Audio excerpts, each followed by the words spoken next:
and thanks for joining me on this episode of Simply Saturday, where I get to show you a card that is fast and easy to make. My name is Julie, and this is Stamp with Julie Baum. Today's card features some absolutely stunning new designer series paper. This is called Flowering Zinnias, and I'm going to give you a little peek at some of the different patterns that are in this. Of course, there's a flip side to those, and they became available yesterday on March 5th. So I wanted to show you this card, which you're going to love the card design, but I also wanted to show you that paper because it's definitely one you're going to want to put in your collection. I'm also using a color that I don't regularly grab. I mean, I like it, but I tend to grab other colors more often, and that's Blackberry Bliss. And Blackberry Bliss is one of the colors in the paper, and as you can see, it looks really beautiful. My mood for this is kind of winter, but heading into spring. So this is definitely, to me, a bright, springy paper, but it's still cold. We have clouds and rain today. And so I didn't want to focus on the bright colors, the greens, the yellows as much. So that's why I figured on a little bit darker base, it was a good transition to the seasons type of card. So let me show you another completed one. This one is not exactly like the one I'm going to show you. We're going to do a couple changes. So here's the completed card. I'm going to show you how to make this design, but we're going to do a few different things here on the front. So let's get started. All right, my Blackberry Bliss Card Stock is 4¼ inches by 11 inches. And then I have scored it at 5½, that's the middle, and also put a score line at 6½. Now, as I'm going through this, you are going to find it very familiar. And that is because I've done a previous video, and I'll put a link up here in the right corner to that other video showing you this other bookbinding style card. Let me bring it in here. You will recall this. This has a lot of views on YouTube, so you may have seen it. The bookbinding side over here, and the card opens like that. This is a twist on the bookbinding card. All right, so that's why I said it's going to seem a little bit familiar to you probably. All right, so that is the card base. Then of course I have my piece of flowering zinnias, and this piece measures 4 inches by 4¼ inches. This is simply going to get glued onto the front. We could even do that right now.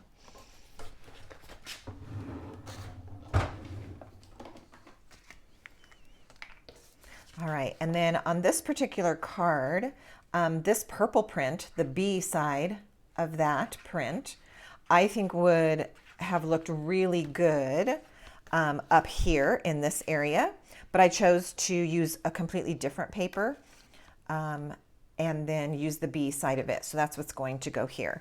All right, so this is the 4 inch by 4¼ inch piece, and I'm just gonna center that into this panel below that score line and kind of line up my edges. I need to slide it a little, so that's the good thing about using the liquid glue. You have just a little bit of time to move it around. I'm still not happy. I'm gonna pull this up. It's not sealed down so much that it's gonna get ruined. I'm gonna start again and lay it down better this time. All right, we got that side, the bottom, the top edge. Okay, I don't know what happened that first time, but it went down way crooked. Okay, then this little piece, this is 3/4 inch by 4 inches, and it's just gonna go above that score line, like so. I love how that pumpkin pie orange kind of pulls the pumpkin pie out of the flowers. Beautiful. Okay, now in this little area, I'm going to fold that on the crease. In this little area, this alley between the two pieces, that is where we're going to put our adhesive so we can seal that portion shut. That's what creates the bookbinding, okay? So you can use your Stampin' Seal here or your tear and tape. I am going to go ahead and use my liquid glue, being careful that I don't use so much that it oozes out. And then I'm going to seal that area so it stays glued down. All right, this is a very dark card base, so because of that, we're going to want to put a white panel here so that if you did want to do any stamping or even a place just to write your message, you have a light panel. So we're going to put a white piece here. This piece also measures 4 inches by 4¼ inches, just like that piece of the designer series paper. So we can go ahead and put that piece. I'm not going to be stamping on the inside of this. I will add a little decoration, but not with stamps and ink. Okay, so now I've got my inside panel in place.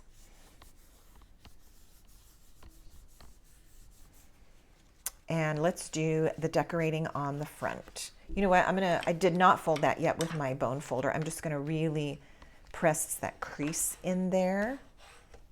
Ah, much better. That makes it open and close just a little bit better. Okay, so I have 2 pieces that I prepared ahead of time just to make the video go a little bit quicker. And these are from the Nested Essentials dies that look like this. So I've used 2 from this rounded rectangle. And I cut a white piece. This is the piece we're gonna stamp on. And then I cut a piece. Look at how beautiful this is. Also available, besides that new Zinnia paper, is some new Glimmer paper. And it comes in a pack with the green that we're using today, the Berry Burst, and the white. So these are shiny and beautiful, and I was just dying to use a piece of that. So I cut with the die to make that rectangle, and we're just going to layer those together. Okay, in the card that I made earlier, the Mother's Day version, I just used another piece of Blackberry Bliss. See right there? Okay, this card I'm not going to make a Mother's Day card. This one used stamps from a Celebration stamp set, which maybe you earned for free during Celebration. That was Heartfelt Hellos. And for the card that I'm making right now, I'm using a stamp from Charming Sentiments. We'll make this more of a, like a thank you card. I'm going to use the Beyond Grateful stamp. So I've got my Blackberry Bliss ink and my white piece that I'm going to do my stamping on. And I feel like there's a little smudge on it, so I'm just going to see if that's adhesive. Yeah, just some little sticky spot. Okay. All right, so using my Blackberry Bliss ink pad, I've got my stamp inked up, and I am going to stamp it on a scratch piece. Sometimes if I haven't stamped a particular stamp in a while, I just want to be reminded if there's anything special I need to look for. Looks like I'm getting a nice clean image, so let's just go for it. I'm going to do the same thing, tap, tap, tap on the ink pad, and press straight down and hold on my cardstock. The best way to get a nice, crisp, clean image is to press and hold and try not to rock or wiggle your stamp. And there we have it. Can't pick it up.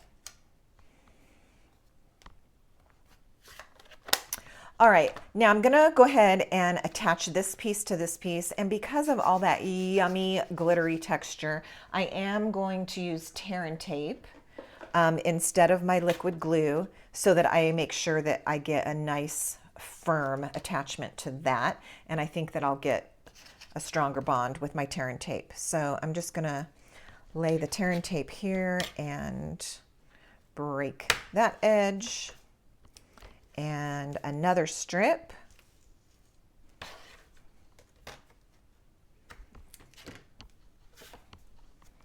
Okay. Let's attach that to that green Glimmer paper, and we'll press that down.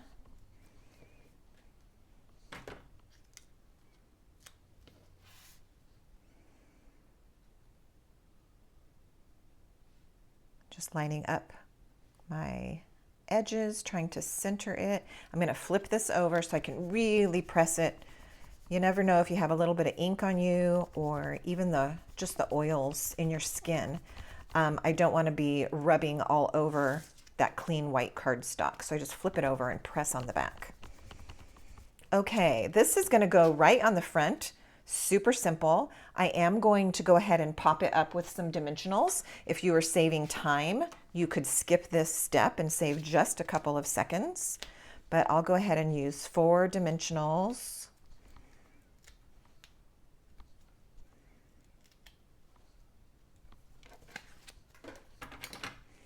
And attach this to the front of the card.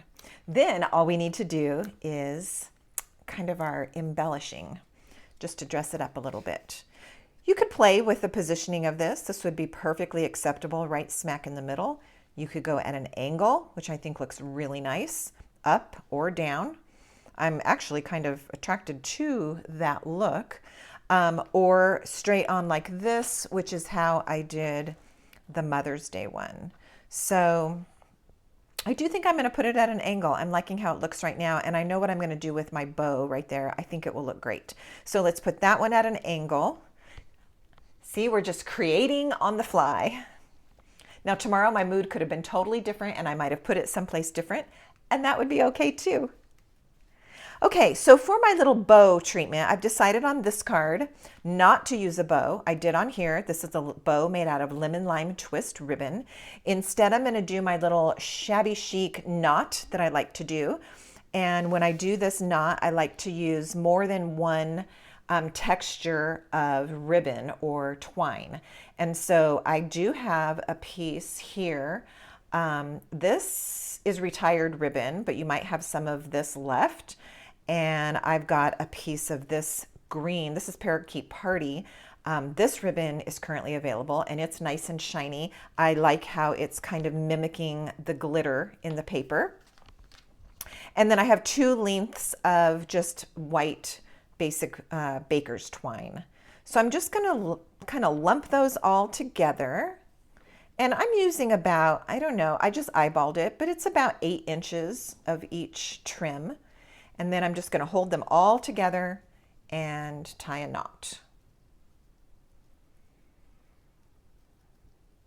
All right, so super easy, especially if you feel like you are bow challenged and it frustrates you when you're trying to make a bow and get the loops right and get the tails to look right.